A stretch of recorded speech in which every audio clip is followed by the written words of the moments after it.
आप सभी का स्वागत है। और विशेषकर आज होली के उत्सव पर हम सब एकत्रित हुए हैं। और संख्या के हिसाब से आज मुझे जिस हिसाब से अभी चल रही है प्रगति, बहुत कम में हमें अभी चालू करना पड़ेगा। लेकिन क्योंकि जैनेन्द्र जी आज हैं हमारे बीच में, इसलिए इनके बहुत से भक्त जो हैं वे थोड़ा आएंगे, पूरी आशा है हमें। और आज जो हमारा विषय है वो है धरती का स्वर्ग, गृहस्थ आश्रम। तो बड़ा ही इंपॉर्टेंट ये विषय है आज। और विशेषकर से मैं अधिक ना बोलूं क्योंकि फिर मेरा भी प्रवचन बीच में स्टार्ट हो जाता है पूरा। उससे अच्छा ये है कि हम ज्यादा से ज्यादा आचार्य जी को सुने। और आचार्य जी, अब आपके स्तर पर ही आगे का कार्यक्रम चलेगा। डॉक्टर जयेंद्र शास्त्री जी।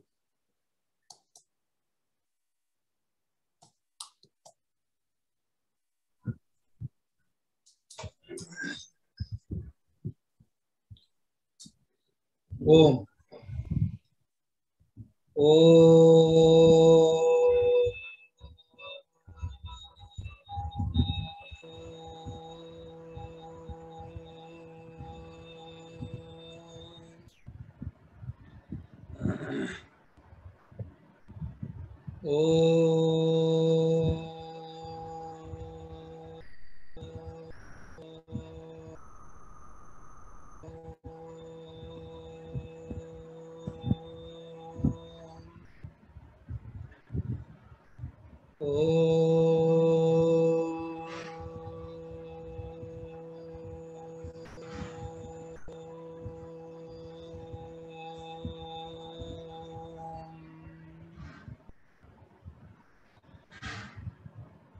ईशावास्यमिदं सर्वं यत्किञ्च जगत्यां जगत् तेन त्यक्तेन भुञ्जीथः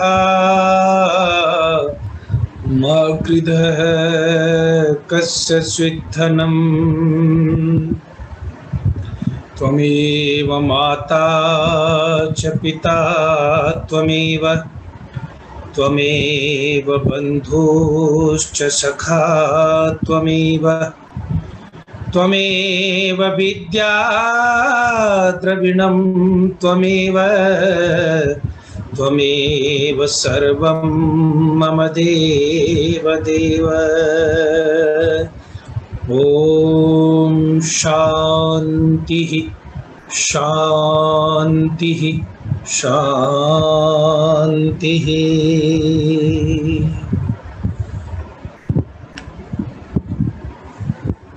आर्य समाज डिफेंस कॉलोनी के साप्ताहिक सत्संग में आप सभी का सादर अभिनंदन और स्वागत है। आर्य समाज डिफेंस कॉलोनी के समादरणीय प्रधान श्री अजय चौहान जी, जिनसे बहुत कुछ सीखने का, समझने का और दुनिया को नई दृष्टि से देखने का हमेशा एक अवसर मुझे मिलता है। और मैं लोगों से कहता हूं कि संगठन को किस तरह से प्रेम से, प्यार से आराधनिक संदर्भों में आगे ले जाया जा सकता है, ये आज आर्य समाज डिफेंस कॉलोनी के प्रधान जी से, अन्य पदाधिकारियों से सीखने की आवश्यकता है। आदरणीय श्री अजय सहगल जी, जिनका समस्त जीवन केवल और केवल मुझे लगता है कि आर्य समाज के लिए पूरी तरह समर्पित है साहब। चाहे वो टंकारा है, चाहे वो आर्य समाज डिफेंस कॉलोनी है, चाहे वो डीएवी है। इसके अलावा और कुछ समय उनके पास बचता होगा तो थोड़ा बहुत परिवार के लिए या भोजन आदि करने के लिए, बाकी संपूर्ण समय जिनका आर्य समाज की सेवा के लिए बीत रहा है, ऐसे समादरणीय मंत्री श्री अजय सहगल जी और आदरणीय अंजू बजाज जी, जो स्वयं एक विदुषी हैं। हमारे बीच में प्रधानाचार्य डॉक्टर समरेंद्र कुमार जी, जो पहले दिल्ली में कनाट प्लेस में थे, अभी किसी डीएवी स्कूल में पहुंचे हैं। मैं उनका भी हार्दिक अभिनंदन करता हूं। स्वरों की साधना जिन्होंने बहुत ही अंतर्मन से की है, आदरणीय संगीता आर्य जी, और मेरे बहुत सारे उपस्थित भद्र पुरुषों, वंदनीय अभिनंदनीय मातृशक्ति, मैं आप सबको सबसे पहले तो होली की शुभकामनाएं देता हूं। और आदरणीय श्री आनंद चौहान जी, जो समस्त पदाधिकारियों के भी आर्य जगत में भी उनका बहुत ऊंचा सम्मान है, हम सबके भी मार्गदर्शक हैं, और श्रद्धेय डॉक्टर अशोक कुमार चौहान जी, जिनसे मिलने का मेरा सौभाग्य आज भी होगा ऑनलाइन, और उनका मार्गदर्शन आप सबको हमको मिलता है। उनका भी हृदय से अभिनंदन और स्वागत करते हुए आप सबको होली की शुभकामनाएं देता हूं साहब। और शुभकामनाओं के साथ साथ ये आशा करता हूं कि आप पानी पीना भी भूल जाइए, इधर उधर देखना भी भूल जाइए, सिर्फ मुझे सुनिए, और सुनकर के आपको लगेगा कि वास्तव में ये जो विषय चुना गया है, ये जो विषय रखा गया है, तो क्यों रखा गया। सबसे पहले तो आइए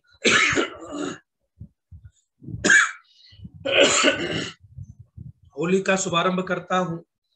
होली आपने मनाई है, और होली का जो त्योहार है वो त्योहार होता है सत्याग्रह का त्योहार है साहब। आप सब जानते हैं कि बसंत पंचमी 1 मास पूर्व आपने मनाई, फाल्गुन मास की पूर्णिमा को होलिका का दहन होता है साहब। इस पर्व को मनाया जाता है। होलक शब्द वो होता है कि जैसे, मैंने तो पता नहीं आपका, मुझे नहीं पता, लेकिन मैं क्योंकि किसानों का पुत्र हूँ, और अब भी मैं जाता हूँ तो अपने खेतों में घूमने में मुझे बड़ा आनंद आता है, और मैंने खुद वो कच्चे चने आग पर भून करके खूब खाए हैं, जिनको हिंदी भाषा में होला कहते हैं। तो होली शब्द बना ही वहीं से, होलकोत्सव इसको कहते हैं, कि उसको संस्कृत में होलक कहते हैं और हिंदी में वो होला हो गया। वो जो आपका होलक शब्द है ना, वो बड़े कमाल का शब्द है। वो जो आप अग्नि में भून करके अधपका अन्न खाते हैं, उसको होलक कहते हैं साहब। और वो जो है होलक, आपका जो कफ इन दिनों में बढ़ जाता है स्वाभाविक रूप से, उस कफ को शांत करने में आयुर्वेद की दृष्टि से होलक सबसे ज्यादा सहायक होता है। इसको थोड़ा सा और समझाऊंगा, लेकिन पहले चलिए बसंत पंचमी से आप पूर्णिमा में पहुंच गए। माघ मास की प्रकृति को देखिए साहब। प्रकृति में नए नए फूल खिले हैं, नए नए रंगों से भरे हैं, नए नए पल्लव आए हुए हैं, कोयल कूजती है साहब। ऐसा लगता है कि सारी प्रकृति जो है वो सज धर करके खड़ी हुई है, और मानव को भी संदेश देती है कि तुम भी कुछ न कुछ नए विचारों के साथ, नई ऊर्जा के साथ, नए उल्लास के साथ, नई उमंग के साथ तुम भी सत्य पर चलने का कोई संकल्प ले लो, तुम भी अच्छाई पर चलने का कोई संकल्प ले लो। ऐसा लगता है पूरी प्रकृति जो है ये संदेश दे रही है इस समय। और जब फिर ये होली आती है, इसी संदेश के बीच में पूर्णिमा के दिन हम होलिकोत्सव मनाते हैं, और होलिकोत्सव को मैंने बताया होला जो है वो आपको जो है ठीक करता है। सबसे जो प्रमुख बात है इसमें वो क्या है, ये जब अन्न आता है, पहले आपने देखा होगा कि सब्जियां भी अन्न दे करके गांव में मिल जाती थी, अन्न दे करके फल भी मिल जाते थे, अन्न दे करके सब चीज मिल जाती थी। अन्न जो है वो बहुत महत्वपूर्ण है जीवन के लिए, और जीवन को चलाने के लिए भी महत्वपूर्ण है, जीवन के लिए भी महत्वपूर्ण है, और जीवन को स्वस्थ रखने के लिए भी अन्न जो है वो बहुत महत्वपूर्ण है। लेकिन वह अन्न सबको मिलना चाहिए। होली की ये परंपरा है कि वह अन्न सबको मिलना चाहिए, और जब अन्न सबको मिलता है, कोई भूखा न रहे, इस देश की परंपरा है। इसलिए जब किसानों के घर में अन्न आता है, वो आयोजन करता है, वो यज्ञ करता है। और मैं भी आपसे विनम्र निवेदन करना चाहता हूं कि स्वर्ग तो आप जाने जाएंगे, लेकिन आपका भी सबको घर में यज्ञ करना चाहिए, विशेषकर होली पर। और कुछ ना कुछ जो है आपके साथ जो सेवक हैं, ड्राइवर हैं, उनको भी उस यज्ञ का प्रसाद विशेष रूप से उस दिन खिलाना चाहिए। गांव में ये परंपरा है कि घर घर में तो लोग यज्ञ करते ही थे, एक सामूहिक रूप से भी यज्ञ करते, जिससे कि सब लोगों को उसमें सम्मिलित किया जाता और ये सूचना दी जाती कि भाई नया अन्न आ गया है। हमारे यहाँ तो नाई जुड़ा हुआ है, धोबी जुड़ा हुआ है, गांव में परंपरा थी, वो सब अपने अपने समय पर आकर के अपना अन्न ले जाते हैं, जिससे कि घर में, दुनिया में, गांव में कोई भूखा न रहे। और ये जो परंपरा है ये साधारण परंपरा नहीं है, बहुत गहरी होली की परंपरा है। इसी परंपरा को थोड़ा सा और आगे बढ़ा लेते हैं, और इस परंपरा में आपने वो पुरानी कथा भक्त प्रहलाद की निश्चित रूप से सुनी है। कहते हैं कि प्रहलाद जो है वो कहता था कि मैं ईश्वर हूं साहब, मुझसे बड़ा कोई ईश्वर है नहीं, मैं ही ईश्वर, मुझे भगवान माना जाए, मेरी पूजा की जाए, मंदिरों में मेरी मूर्ति लगे, मेरा सत्कार हो, ऐसी बहुत सारी उसकी आकांक्षाएं थी। और उनका पुत्र कहता था आप मेरे पिता हैं, लेकिन आप भगवान नहीं हो सकते, भगवान तो आपका भी पिता है, मेरा भी पिता है, पिताओं का भी पिता है। लेकिन हिरण्यकश्यप इस बात को मानने को तैयार नहीं थे। अगर बात लंबी नहीं करता, बात यह कि उनकी बहन जो है उसके पास कहते हैं कि ऐसी चादर थी जिसको ओढ़ करके वो अग्नि में बैठ जाए तो फिर वो अग्नि उसका कुछ बिगाड़ नहीं सकती। लेकिन होलिका अपनी गोद में लेकर के प्रहलाद को बैठ गई, अग्नि के मध्य चारों तरफ जो है अग्नि जली। और अग्नि जलने के बाद जो है फिर क्या हुआ कि उसी समय हवा चली और वो चादर उड़ करके प्रहलाद के ऊपर गिर गई। कहते हैं प्रहलाद तो सुरक्षित रह गया, लेकिन होलिका उसी में जल करके भस्म हो गई। तो यहाँ पर यह भी सिखाया जाता है कि असत्य कितना ही ताकतवर हो, लेकिन सत्य के सामने उसको पराजित होना ही पड़ता है। और सत्य जो है वो जीतता है, सत्य की विजय होती है। और सत्याग्रह का पर्व मैं इसको मानता हूं कि आपके अपने सत्य के प्रति आग्रह होना चाहिए। जो आग्रह ध्रुव में था, वो आग्रह धीरे धीरे हमारा छूटता जाता है और हम भी बहुत सारी चीजों को यूं ही समझने लगते हैं। विकृत आ गई, यज्ञ बंद हो गए। पहले जो है होली मनाई जाती, थोड़ा सा समझ लीजिए। अब पहले यज्ञ होते थे होली के अवसर पर, तो सामग्री आती थी, अन्न आता था, चावल आते थे, गेहूं आता था, होलक भुने जाते थे, प्रसाद बढ़ता था। लेकिन फिर उसके बाद गोबर के उपले खाली आने शुरू हो गए, लकड़ियां शुरू हो गई। और अब तो मैं कभी कल परसों किसी चौराहे से गुजर रहा था तो देख करके बड़ा कष्ट हुआ। जितनी गंदगी, अन्नी पन्नी, पता नहीं क्या क्या उसी होली में सबने डाल रखी थी, जो प्रदूषण को बढ़ाने का कारण बनती है। जबकि अगर आप इस अग्नि को सामग्री से, सुगंधित सामग्री से इसको आप जो है युक्त कर दें, मिश्रित कर दें, तो फिर वातावरण के लिए भी बहुत अच्छा हो सकता है। दूसरा जो व्यवहारिक रूप से इसमें समझा जाता है कि होली सो होली भाई, अब तो जो है आगे की सुध लेनी चाहिए। होली सो होली। तो इस अवसर पर भी मैं आपको ये कहना चाहता हूं कि आप सबको जीवन के अंदर ये समझना है कि होली जो है उसका मतलब है कि जीवन में आपको केवल पीछे चिपके नहीं रहना, कुछ रियलाइजेशन करना है। मैं कहता हूं हमेशा होली जो है वो रियलाइजेशन का त्योहार है, आत्म स्वीकृति का त्योहार है, आत्मनिरीक्षण का त्योहार है। और जो व्यक्ति आत्मनिरीक्षण करता है, जो व्यक्ति अपनी गलतियों को स्वीकार करता है, वो ही पवित्र हो जाता है और वो ही सत्य के पथ पर चल पाता है साहब। लेकिन जो ऐसा नहीं कर पाता, वह व्यक्ति जीवन में ज्यादा आगे तक जा नहीं पाता। अंग्रेजी में भी होली को होली पवित्र कहते हैं। और होली वास्तव में जिसके जीवन में अंदर कुछ हो, अंदर कुछ अपराध बोध हो, वो उसको स्वीकार कर ले, कुछ गलत किया हुआ हो वो उसको स्वीकार कर ले, तो उसका जीवन भी पवित्र हो जाता है। और पवित्र जीवन ही सत्य के पथ पर चलने के लायक होता है। इसलिए आज सबसे मैं ये कहना चाहता हूं कि गलती हो जाए तो उसको रियलाइज करने में देरी मत करना, कुछ गलत हो जाए तो उसको स्वीकार करने में देरी मत करना। जो व्यक्ति गलती को स्वीकार करना सीखता है, वही व्यक्ति जीवन के अंदर समझ लिए महात्मा के पद को सुशोभित करता है और वही व्यक्ति जीवन में महात्मा कहलाता है। महात्मा बनने का ये सरल और सूची रास्ता है। तो इसलिए जीवन में इसको स्वीकार करना। लेकिन कभी कभी हम ऐतिहासिक त्रुटियां भी करते हैं। और आपको आज एक बात समझाता हूं, पता नहीं प्रधान जी समय दिखाई नहीं दे रहे, लेकिन वो वीडियो हो सकता है बंद हो गया हो, पता नहीं आप इसको किस ढंग से लेंगे, क्या समझेंगे, लेकिन मैं इसको आपको बिल्कुल सकारात्मक ढंग से समझाना चाहता हूं। आज एक पिक्चर की बड़ी चर्चा है जिसको आप कश्मीर फाइल्स कहते हैं। उसको देख करके सबका जो है कहीं ना कहीं वेदना है, हृदय में पीड़ा है, दर्द है, खून भी गर्म होता है। लेकिन आप समझिए कि कश्मीर फाइल्स के पहले में जब मैं उसके बारे में सुना, थोड़ा जाना, तो मैं कहाँ चला गया, मैं चला गया श्रद्धानंद जी के जीवन में। और इस सच्चाई को दुनिया की कोई ताकत नकार नहीं सकती। मुझे गर्व है साहब, मैं श्रद्धानंद की परंपरा का व्यक्ति हूँ, आपको भी गर्व होना चाहिए। और बहुत अच्छी एक बात मुझे पता चली कि डिफेंस कॉलोनी में कुछ ऐसा चल रहा है, कहेंगे तो मैं उसका डिजाइन करने में भी थे आपकी सहायता कर दूंगा कि गर्व से कहो कि मैं आर्य हूँ, आर्य परंपराओं का संवाहक हूँ, मैं आर्य समाजी हूँ। और मैं इस बात को गर्व से आज कहना चाहता हूं, कितना काम उस व्यक्ति ने किया हिंदुत्व के लिए, आप सोच नहीं सकते। इस धर्म को बचाने के लिए पूरे कश्मीर के 90% से ज्यादा आप समझ सकते मुसलमानों को अकेले श्रद्धानंद ने इस बात के लिए तैयार कर दिया कि वो हिंदू बनेंगे साहब, वो घर वापसी करेंगे, और वो सारे के सारे शुद्ध होकर के हिंदू बन जाएंगे। लेकिन विरोध कहां से हुआ? माफ करना, बात को अन्यथा मत लेना, मैं सिर्फ इतिहास की बात समझाना चाहता हूं। उस समय वहां के जो ब्राह्मण थे वो वहां जो झेलम नदी या कौन सी नदी है उसमें जाकर के खड़े हो गए। राजा हरि सिंह भी स्वामी श्रद्धानंद जी को सपोर्ट कर रहे थे।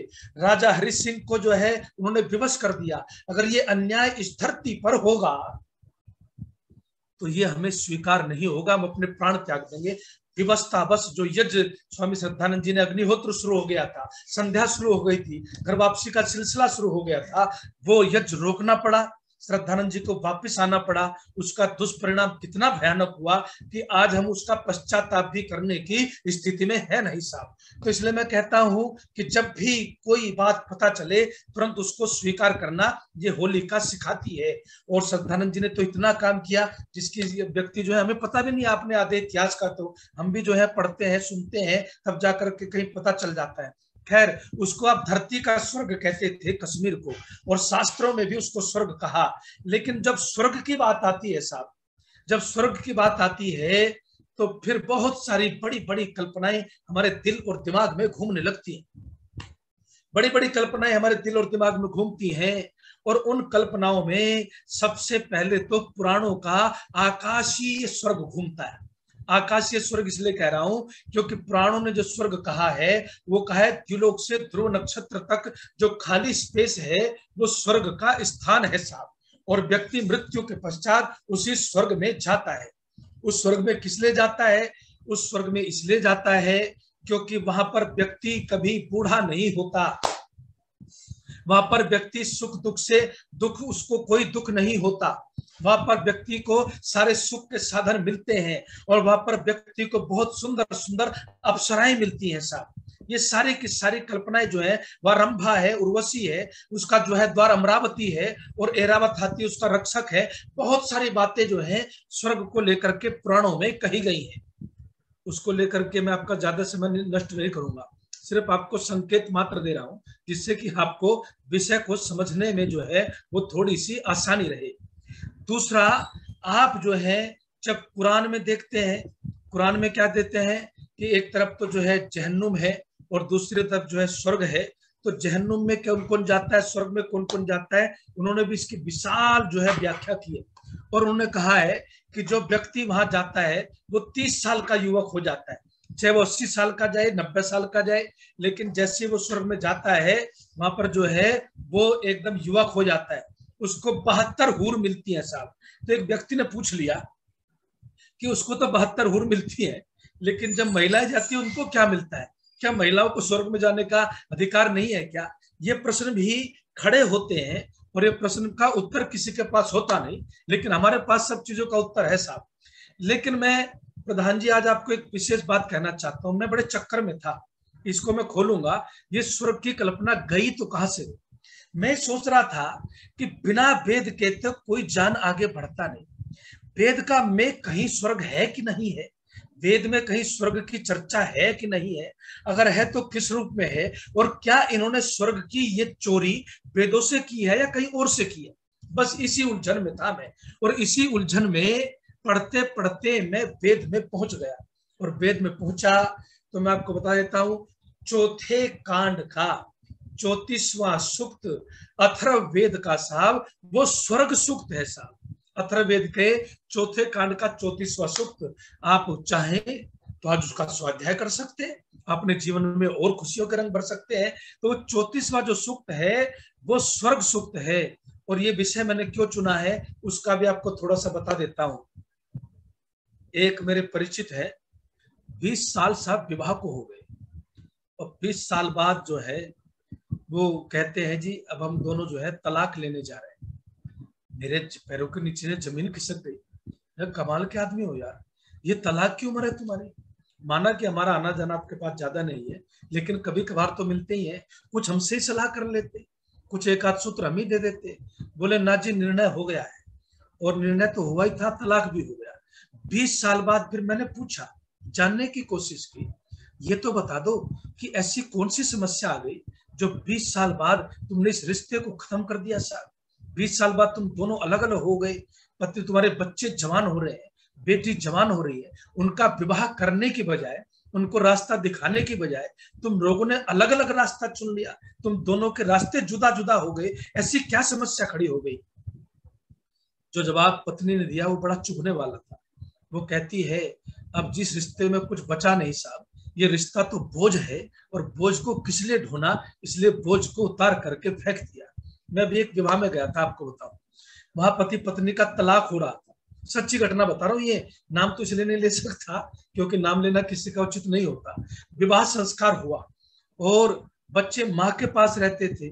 पिताजी ऐसे आए साहब जैसे कि किराए पर पिताजी ला रखे हो, जरूरत पड़ी पापा को बुला दो, बस 2 मिनट फोटो खींचे, जाओ पापा जी। जैसे पिताजी किराए के हो साहब, कहीं से ला करके खड़े कर दिए गए हो। क्यों? क्योंकि पति पत्नी दोनों अलग हो गए। परिवार रूपी जो इस समय संस्था है वो बहुत ढा रही है और वो बिगड़ रही है, और इसलिए मैंने विषय रख दिया कि धरती का स्वर्ग गृहस्थ आश्रम, इस बात को समझना पड़ेगा। और ये मैं नहीं समझाता सर, ये जो है वेद समझाता है। जब पुराणों के स्वर्ग की कल्पना होती है तो आकाश में स्वर्ग ढूंढते हैं, जब कुरान के स्वर्ग की कल्पना होती है तो आकाश में स्वर्ग ढूंढते हैं, जब हेवन की कल्पना होती है तो आकाश में स्वर्ग ढूंढते हैं। लेकिन वेद क्या कहता है? वेद कहता है तुम जिस स्वर्ग में रहते हो उसके बारे में सोचते नहीं साहब, उसके बारे में जानते नहीं हो। उस स्वर्ग के बारे में जानना, उसके बारे में सोचना, उसको समझना बहुत ही आवश्यक है। और इसलिए वेद के स्वर्ग सूक्त में कहा कि भाई ये जो गृहस्थ आश्रम है ये ही धरती का सबसे बड़ा स्वर्ग है। उस स्वर्ग में क्या क्या कहा, अब आपको मेरी बात समझ में आएगी कि कुरान वाले स्वर्ग की कल्पना कहां से ले गए और पुराण वाले स्वर्ग की कल्पना कहां से ले गए। तो कहते हैं घृत हृदय, कि तालाब भरे हुए हो घी के, जहां पर, वेद का मंत्र सुना रहा हूं साहब, कोई कल्पना नहीं सुना रहा, फिर उसको समझाऊंगा। कहते हैं घृत हृदय, जहां तालाब भरे हुए, मधुकोला, जहां पर शहद के बड़े बड़े झरने हो साहब। और कहते हैं नदियां घृत, जहां पर शहद की नदियां बहती हो, घी के तालाब भरे हुए हो। उसमें एक शब्द भी आ गया सुरोध का। सुरा का मतलब क्या होता है? व्यवहारिक रूप से शराब होता है। लेकिन यहाँ पर जो है इन सारे लोगों ने, जो कुरान और पुराण वाले हैं, इन्होंने चोरी कर ली साहब कि शराब होगी वहां पर सुंदरी होगी, वहां पर तुम सदा जवान रहोगे, ये सारी चीजें उठा ली। लेकिन वेद का जो असली उद्देश्य था उसको छोड़ दिया। पहली बात तो यहाँ पर सुरोधो का अर्थ जो है वो शराब नहीं है।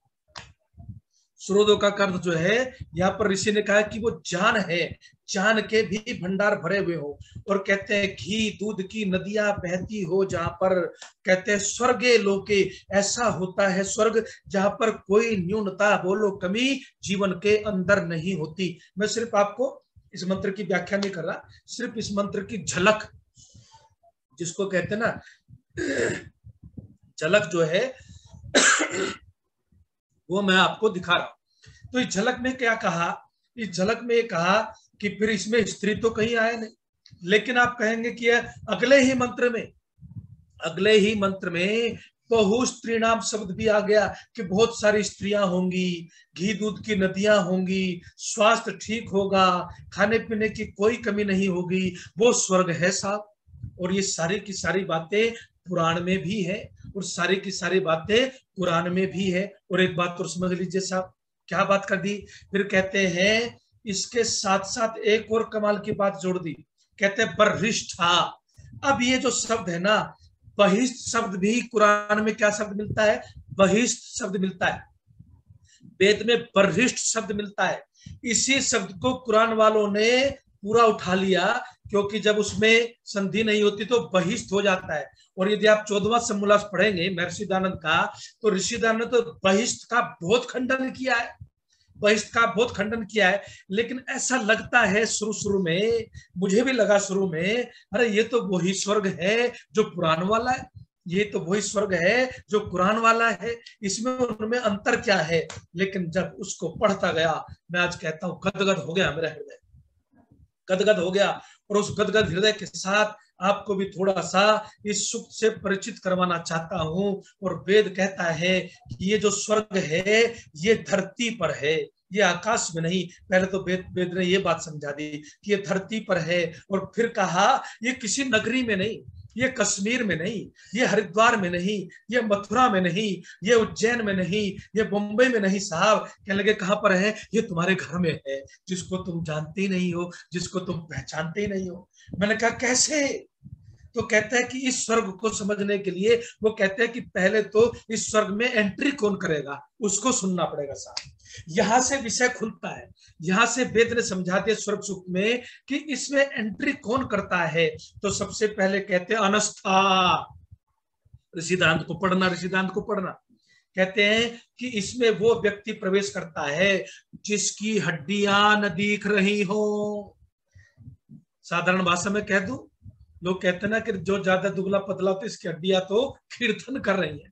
जिसकी हड्डियां न दिख रही हो, जो पूरी तरह से स्वस्थ हो। और कहते हैं कि ऐसा स्वस्थ व्यक्ति जो है वो इस गृहस्थ आश्रम में प्रवेश करे। ऋषि ने लिखा क्यों? ऋषि कहता है हीन बल व्यक्ति उत्तम संतान उत्पन्न नहीं कर सकता और योग्य नागरिक देश को नहीं दे सकता, इसलिए वह विवाह न करे। कमाल है साहब। अनस्था, पूरी तरह से स्वस्थ व्यक्ति होना चाहिए। और कहता है पूताहा, पवित्र भाव वाला होना चाहिए, जिसके जीवन में पवित्रता हो। जिसके जीवन में पवित्रता हो, कैसी पवित्रता है बता दूं, खुल जाएगा विषय। जिस समय पति वर जो है अपनी वधू का हाथ पकड़ता है ना, उस दिन क्या कहता है आपको पता है? उस दिन कहता है कि मैं जान गया कि पत्नी के रूप में तुम्हें ही बनाकर धरती पर मेरे लिए भेजा गया है। कहते ना जोड़ी ऊपर वाला बनाता है, ये मैं नहीं कहता, जय सहगल जी नहीं कहते, ये वेद कहता है, ये वेद कहता है साहब। और इसलिए जब जिस जोड़ी को ऊपर वाले ने बना दिया उसमें संघर्ष पैदा करोगे तो कैसे जियोगे, फिर कैसे स्वर्ग बनाओगे घर को? तो कहता है कि ऐसी पवित्रता होनी चाहिए। कहता है कि पत्नी के रूप में तुम्हें ही बनाकर मेरे लिए भेजा है, इसलिए एक पत्नी व्रत रहते हुए मैं अपने जीवन को तुम्हारे साथ समर्पित करके बिताऊंगा साहब। इसको तो खैर आगे चलेंगे दूसरे चरण में। आज तो मैंने इसका सिर्फ एक आपको पॉइंट दिया, अगले व्याख्यान में थोड़ा सा विस्तार से खुलेगा। लेकिन आगे चलता हूं। आगे चलते हुए क्या कहते हैं? कहते हैं पवनेन शुद्धाहा, कि व्यक्ति का हृदय भी जो है वो बहुत पवित्र होना चाहिए। उसका हृदय भी बहुत पवित्र होना चाहिए। प्राणायाम से अपने जीवन को स्वस्थ रखें, प्राणायाम से शुद्ध करें। और कहते हैं विचारों की पवित्रता भी बहुत आवश्यक है, विचार में भी कभी गलत ना हो। अरे एक बात मैं आपको बताऊं, एक बात मैं आपको बताना चाहता हूं। महर्षिदानंद सरस्वती ने क्या कहा है पता है? गृहस्थ का लक्षण है ऐहिक और पारलौकिक सुख को प्राप्त करना। क्या लिखा है गृहस्थ के विषय में ऋषिदानंद ने? गृहस्थ का लक्षण है कि ऐहिक और पारलौकिक सुख की प्राप्ति के लिए विवाह करके अपने सामर्थ्य के अनुसार परोपकार, ये देखिए शब्दों को, अपने सामर्थ्य के अनुसार परोपकार करना।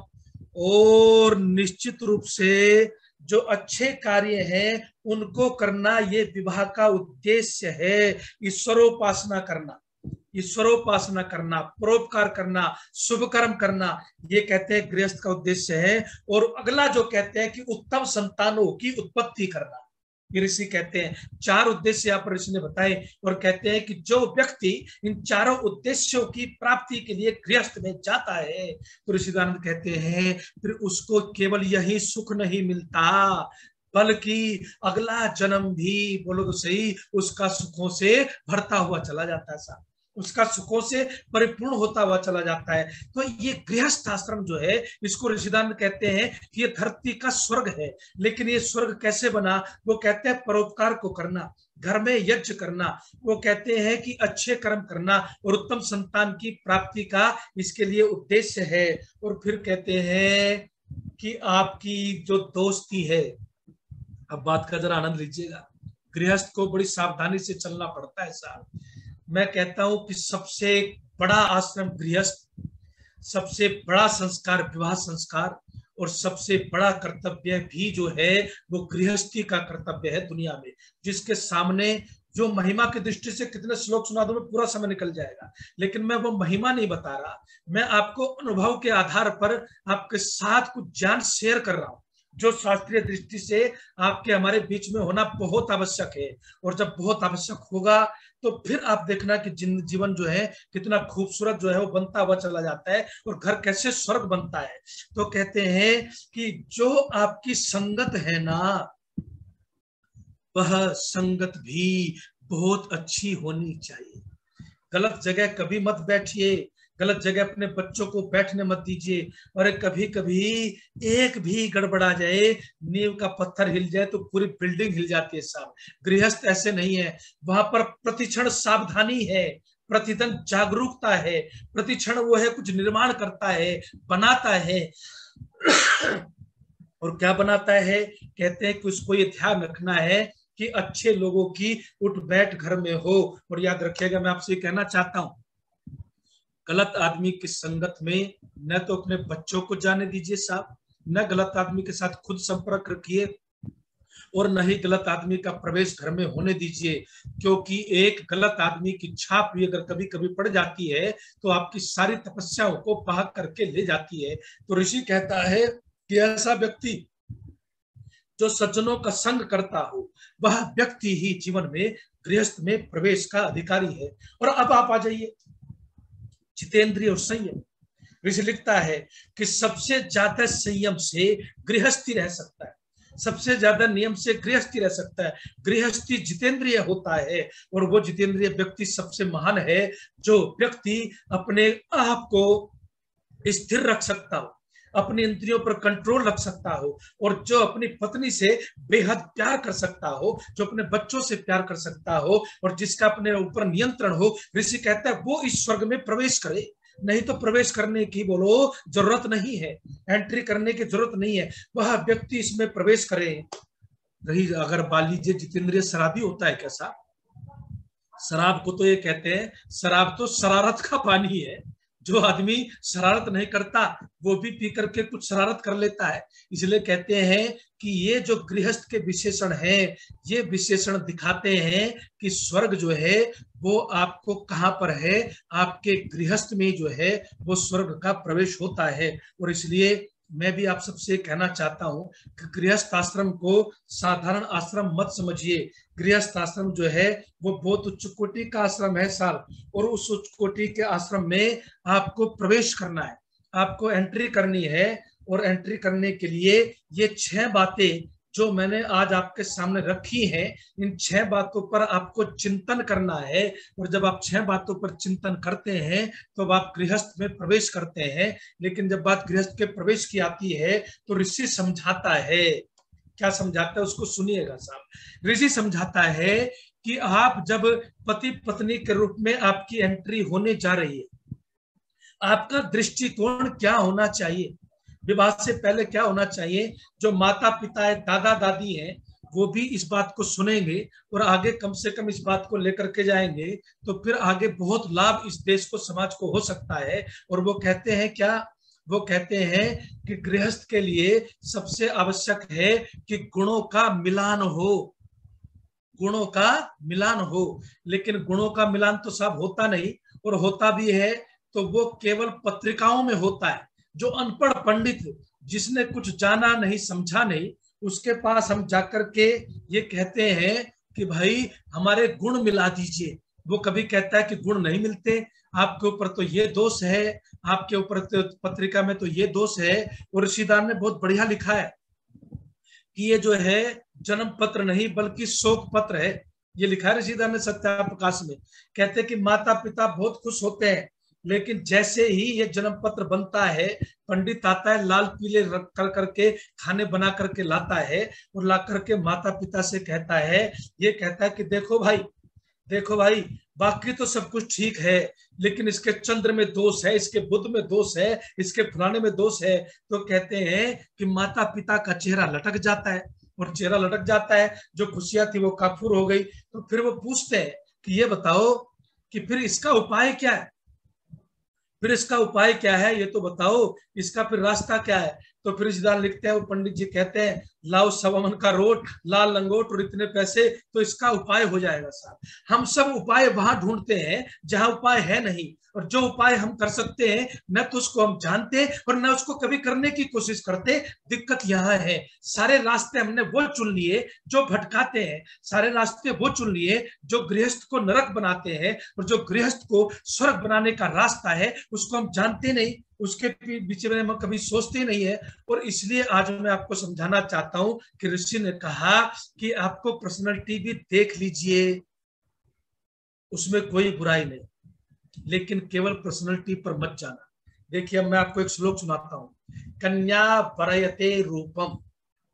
गलती कहां होती है उसको समझिएगा, कि कन्या जो है वो किसका वर्ण करती है, वो पर्सनैलिटी को देखती है। और वर क्या देखता है, वर भी पर्सनैलिटी को देखता है, खूबसूरती देखता है साहब, कि मेरी पत्नी जो है खूबसूरत हो, और वो चाहती है कि मेरा पति खूबसूरत हो। खूबसूरत होना बहुत अच्छी बात है, कहीं कोई बुराई नहीं है, खूबसूरती में कोई दोष नहीं है।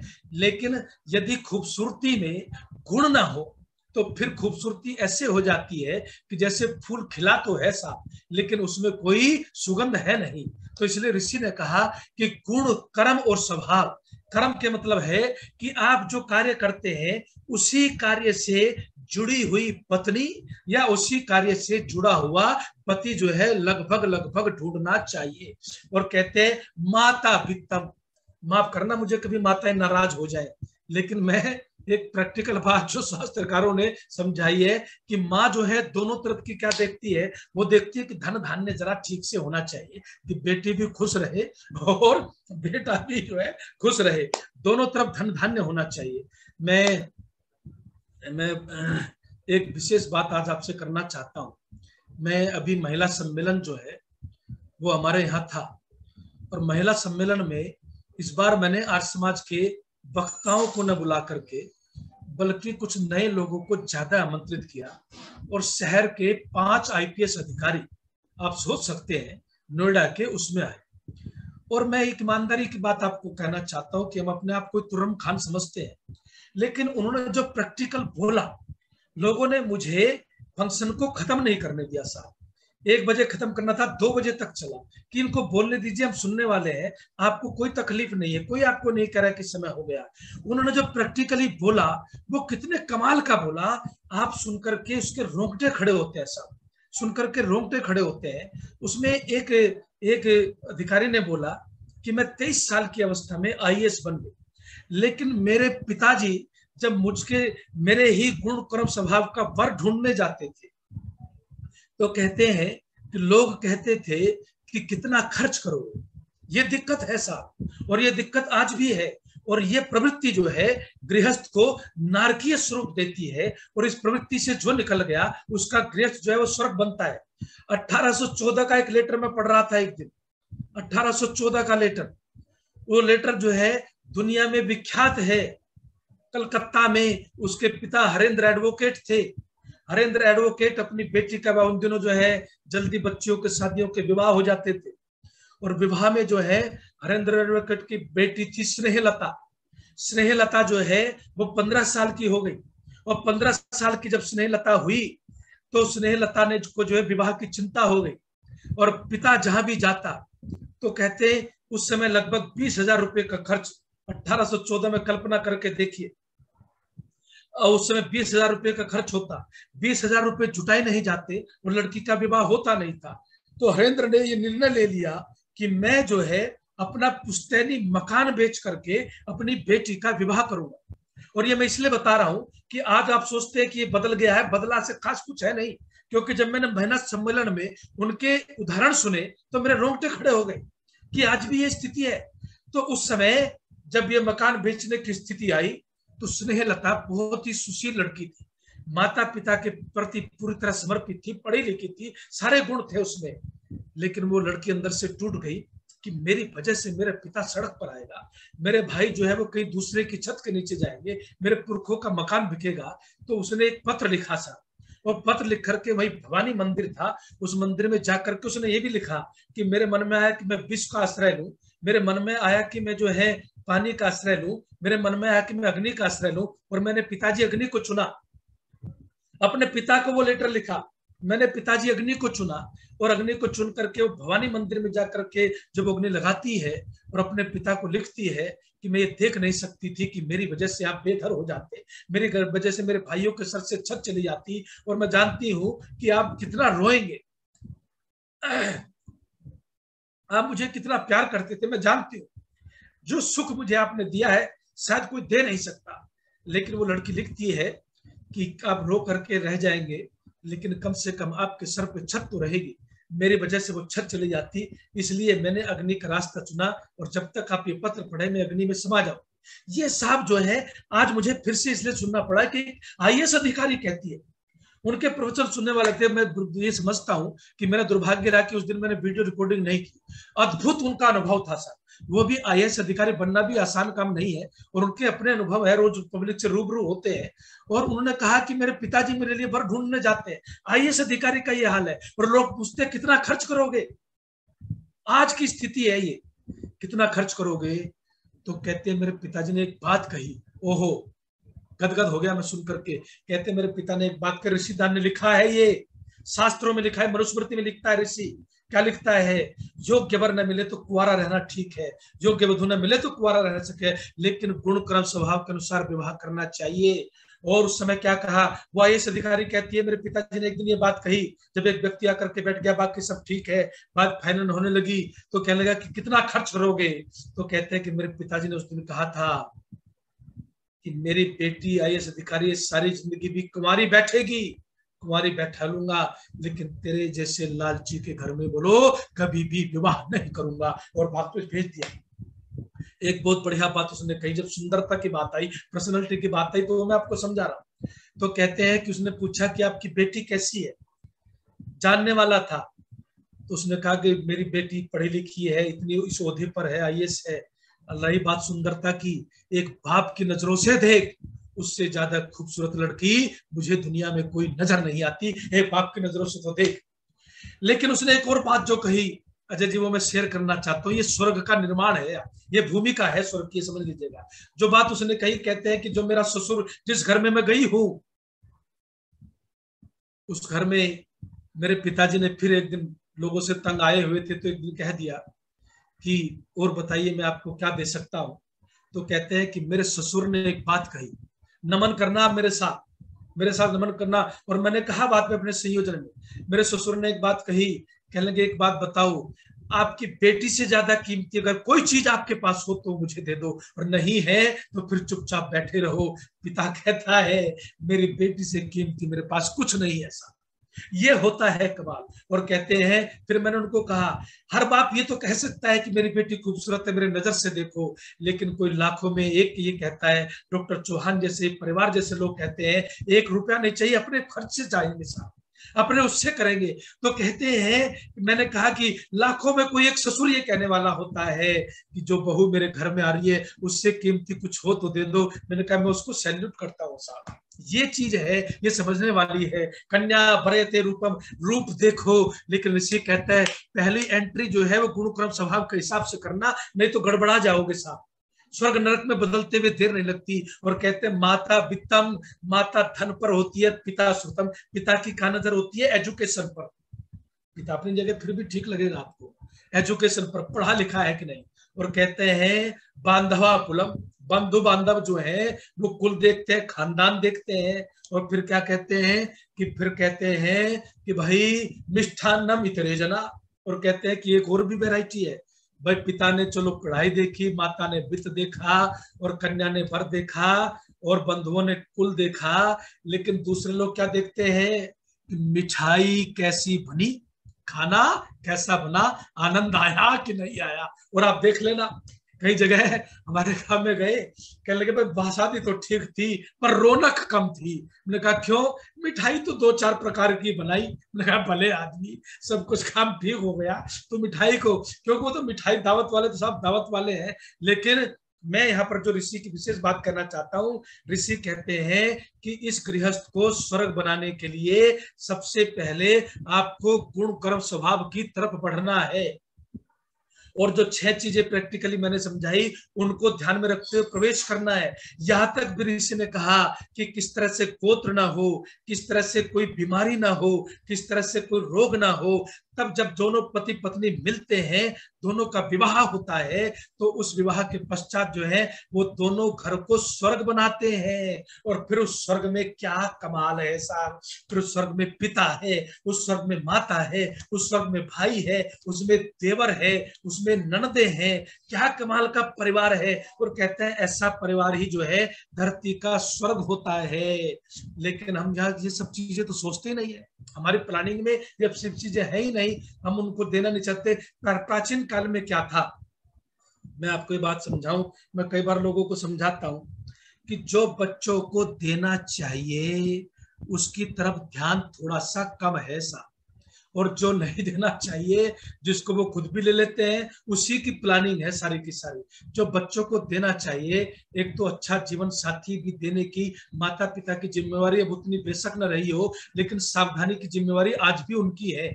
वो समझा सकते हैं, वो समय दे सकते हैं। आजकल के माता पिता भी तो समय देते नहीं अपने बच्चों को, बुरा मत मानिएगा। और जब आपने अपने बच्चों को समय दिया नहीं, अपने बच्चों की शिक्षा दीक्षा ठीक की नहीं, और फिर जब बाद में वो कुछ फुकारते हैं, कुछ खड़े हो जाते हैं, तो फिर आप ढूंढते फिरते हैं लोगों को कि थोड़ा सा समझाइए, थोड़ा सा बताइए। अरे जब वक्त है तब उनको समय देना बहुत जरूरी है।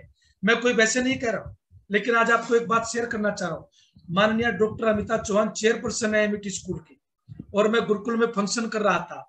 अमोल बाबू उस समय 10वीं कक्षा में थे, और वो चेयरपर्सन है, इतने बड़े ओहदे पर है। और अमोल जो है 10वीं में पढ़ाने वाले लोगों की अपना स्कूल है, अपने स्कूल में पढ़ रहा था। लेकिन मैंने कहा कि मैं आपको चीफ गेस्ट बनाना चाहता हूँ। शायद पहली बार उन्होंने मुझे मना किया, कभी मना नहीं किया। मैंने कहा मैं आपको चीफ गेस्ट बनाना चाहता हूँ, आपको बुलाना चाहता हूँ, आमंत्रित करना चाहता हूँ। गुरुकुल में आप आएंगे, कितना सकारात्मक असर पड़ता है आपके आने से। उसके बाद वो कितनी बार आई, लेकिन उन्होंने मुझे क्या कहा उस समय उन्होंने मुझे समझाया, जयेंद्र जी अभी मेरे बेटे के पेपर है 10वीं के। आप सोच सकते हैं, आप सोच सकते हैं कि वैसे ही हो जाता है जी सबका। अभी मेरे बेटे के 10वीं के पेपर है, और मैं 1-2 साल जब तक वो 12वीं नहीं कर लेता, मैं उसको पूरा समय देना चाहती हूँ। क्योंकि अब उसकी नींव पड़ रही है एजुकेशन के क्षेत्र में, नींव कमजोर रह गई तो सब कुछ कमजोर रहेगा। क्या दृष्टिकोण है साहब, इतने व्यस्त होने के बाद भी संतान पर दृष्टि है। ये दृष्टि आपके घर को कभी स्वर्ग बना करके रख देती है, याद रखना। ये आपका दिया हुआ समय आपका इतना कीमती होता है कि आप इसकी सोच के आप सोच रहे होंगे आचार्य जी हल्की बात नहीं है, ये बहुत गहरी बात है।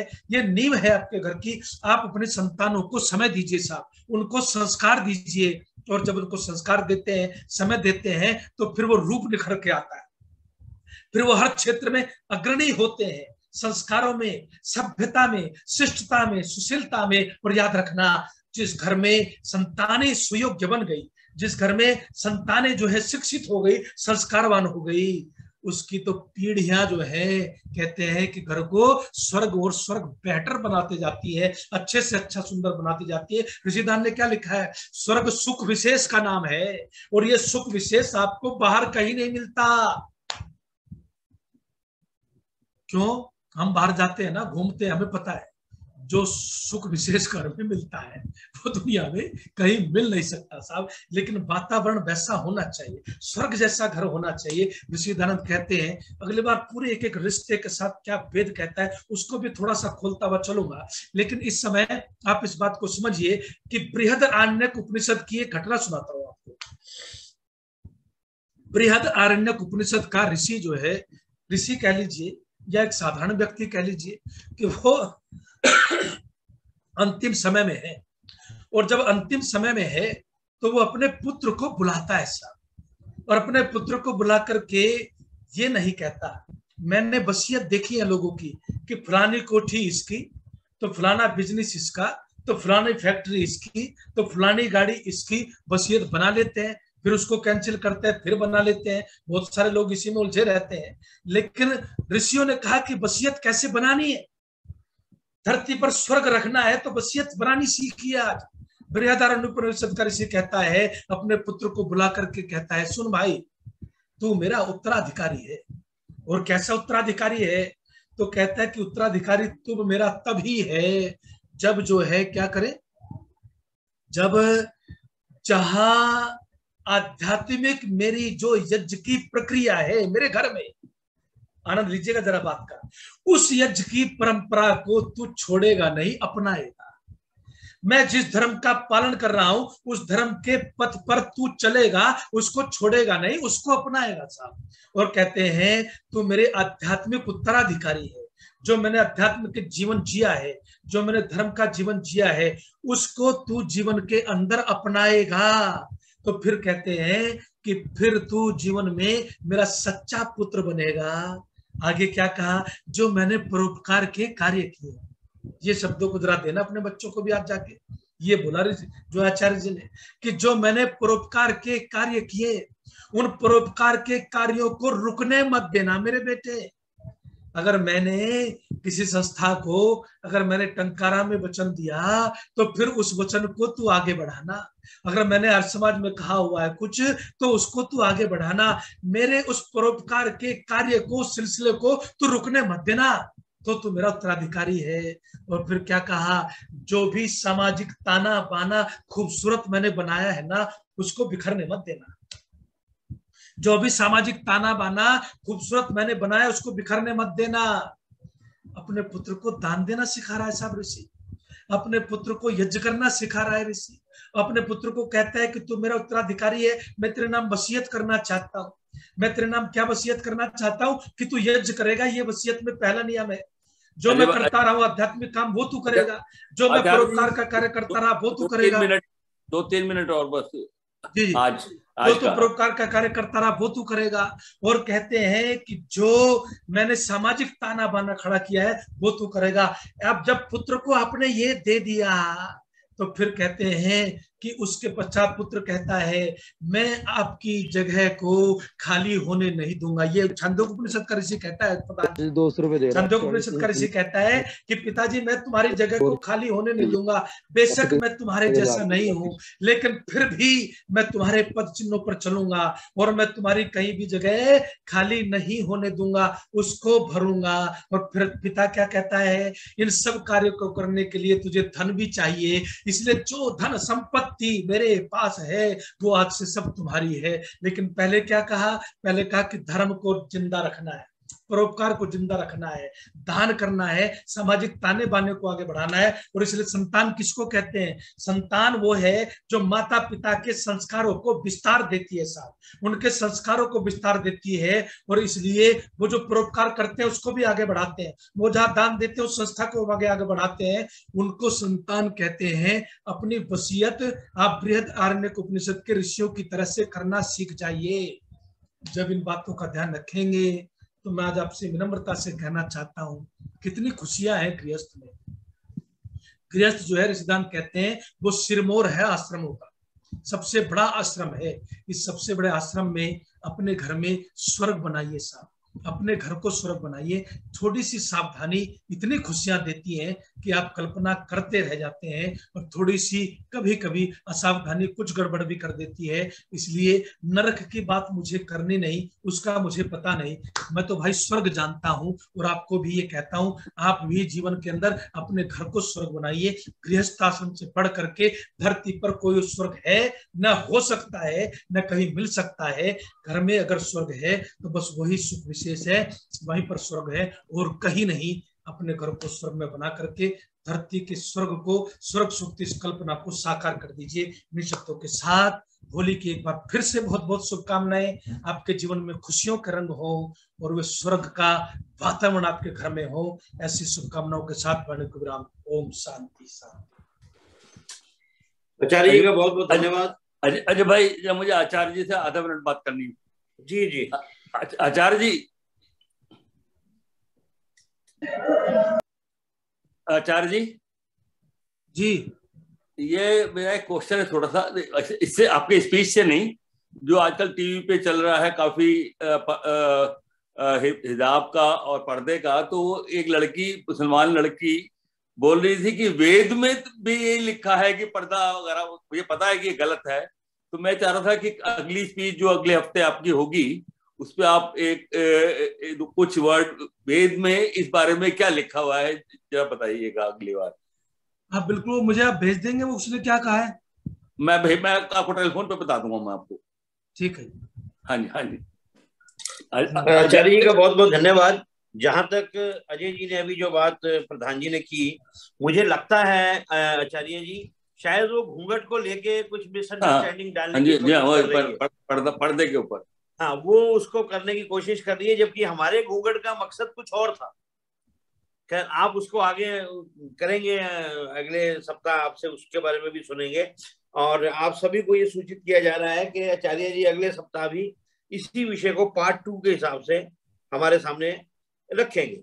और जहां तक आपने गृहस्थ आश्रम की बात की, तो इसके अलावा जितने भी 3 आश्रम और बचते हैं, ब्रह्मचर्य, वानप्रस्थ और संन्यास, तीनों के तीनों गृहस्थ आश्रम पे ही डिपेंड करते हैं।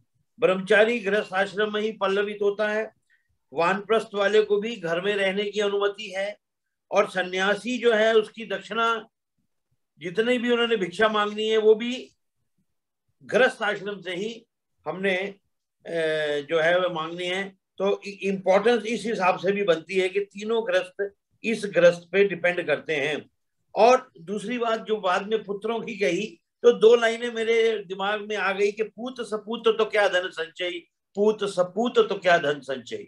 तो ये इसके ऊपर बातचीत होगी हमारी अगले सप्ताह भी। तो मैं उनका बहुत बहुत धन्यवाद करता हूं। और आज जो हमारे सदस्य का जन्मदिवस है, वह हमारी बहन प्रतिमा सरीन जी हैं, जिनका की 14 मार्च को जन्म दिवस था। और आप सभी को पता है कि जब हमने ये जूम पे ये चालू किया था, तो इसको प्रचारित करने में जो प्रतिभा जी ने हमारा सहयोग दिया, अपनी जितनी भी इनकी फ्रेंड्स थी, जितनी भी इनके और संबंधी थे, सबको उन्होंने जोड़ा, और उसके बाद बच्चों को भी जोड़ा। और आज उनका हम जन्म दिवस मनाएंगे। और जैसा कि हर वर्ष बच्चों की तरफ से भी, अपनी तरफ से भी आपने हमें जो है वह धनराशि दान में दी है, उनका आर्य समाज की तरफ से बहुत बहुत धन्यवाद। और मैं आचार्य जी से कहूंगा, हमारे पंडित जी हैं जी, आचार्य जी रामचंद्र जी हैं, पवन शास्त्री जी, आचार्य जी नहीं है। पवन जी आप देखिए जरा। जी मैं हूँ यहाँ पे, मैं हाँ, तो बस चालू कीजिए आप। आज हम समस्त सत्संगी जन आदरणीय प्रतिभा शरीन जी के जन्म दिवस पर ईश्वर से प्रार्थना करें कि प्रभु परमात्मा आपको इसी प्रकार अपने नाम के अनुकूल आपके जीवन में पवन शास्त्री जी, जरा बहन को पर्दा वो क्या वो डलवाइए, पट्टा डलवाइए। जी जी, उनके ऑनर में। हाँ, आप जो गायत्री मंत्र का या ओम का पटका है उसको प्रतिभा सरीन जी के कंधे पे आप डालेंगे। हाँ, उनकी पोती डाल रही है।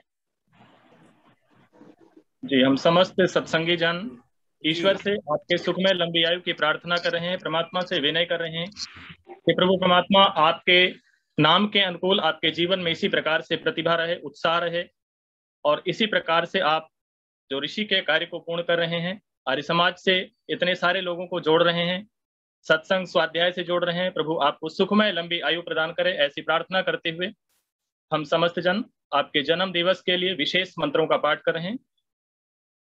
ओम इंद्र श्रेष्ठानि द्रविडानि देहि चित्तिं दक्षस्य सुभगत्वमस्मै कोशं रयिरामरिष्टिं तनूनां स्वादमानं वाचः सुदिनत्वमह्नाम्। ओम मेधां मे वरुणो दधातु मेधाम् अग्निः प्रजापति मेधमिन्द्रश्च वायुश्च मेधां दात दधातु मे। ओम उत्तिष्ठ ब्रह्मणस्पते देवान यज्ञेन बोधय आयुः प्राणं प्रजां पशुं कीर्तिं यजमानं च वर्धय। ओम तचक्षुर्देव हितं पुरस्तात् ब्रह्मचरत पश्येम शरदः शतं जीवेम शरदः शतं तृणयाम शरदः शतं प्रब्रवाम शरदः शतमदीनाः स्याम शरदः शतं भूयश्च शरदः शतात्। ओम स्वस्ति, ओम स्वस्ति, ओम स्वस्ति। परमात्मा से आपके सुख में लंबी आयु की प्रार्थना किया। हम समस्त जनों ने ईश्वर आपको स्वस्थता दे, निरोगता दे, आप जीवन में इसी प्रकार से उन्नति की तरफ, श्रेष्ठता की तरफ, महानता की तरफ नित्य प्रति बढ़ते रहें। ऐसे आपके जन्म दिवस पर हम सभी लोगों ने परमात्मा से विनय किया। आपको बहुत बहुत जन्म दिवस की हार्दिक शुभकामनाएं। चलिए, सभी का बहुत बहुत धन्यवाद जी। बहुत धन्यवाद। शांति पाठ जी। ओम देहु शांतिरंतरिक्षं शांतिः पृथिवी शांतिरापः शांतिरोषधयः शांतिः वनस्पतयः शांतिर्विश्वै देवाः शांति ब्रह्म शांति सर्वगं शांति शांतिरेव शांति सामा शांतिरेधि। ओम शांति शांति शांति। वैदिक अभिवादन सभी को सादर नमस्ते जी। नमस्ते जी, सभी का धन्यवाद। अगले सप्ताह फिर मिलेंगे।